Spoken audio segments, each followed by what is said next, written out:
C'est lui qui avait bâti l'équipe et qui est parti, qui a laissé la main et qui a même, j'allais dire, passé le témoin à son successeur, Emers Faye, qui est toujours en poste et qui surtout, entre-temps, a fait gagner les éléphants. Ouais. Donc, le sens du devoir jusqu'à se sacrifier lui-même pour laisser sa place, pour que la mission continue sans lui.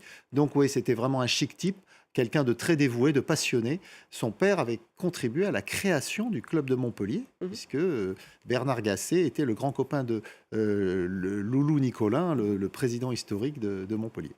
Pourquoi il a marqué le football, Jean-Louis Gasset?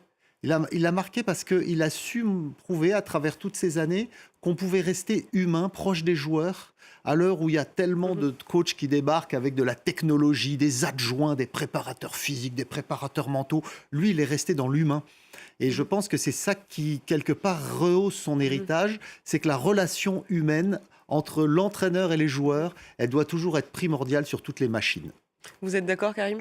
Complètement, et cette disparition m'a bouleversé parce que on le voyait encore sur le bord des terrains. Il était consultant pour la chaîne française qui diffuse le championnat, donc la Ligue 1 en l'occurrence, et c'était il y a quelques jours seulement. Donc quand j'ai appris la disparition, je me disais, c'est pas possible. Il était encore là, il était encore présent. Et on avait presque l'impression qu'il n'allait jamais prendre sa retraite, tellement il avait fait des piges extra, notamment à l'OM, à Montpellier. Et puis, son passage à la tête de la sélection ivoirienne. Donc, forcément, une triste nouvelle. Mais voilà, on retient toujours les belles images, les bonnes images. Et moi, je ne le connaissais pas personnellement, mais je voyais à travers ce qu'il dégageait qu'il y avait cette bonhomie, justement, et ce côté humain, ce côté proche des joueurs.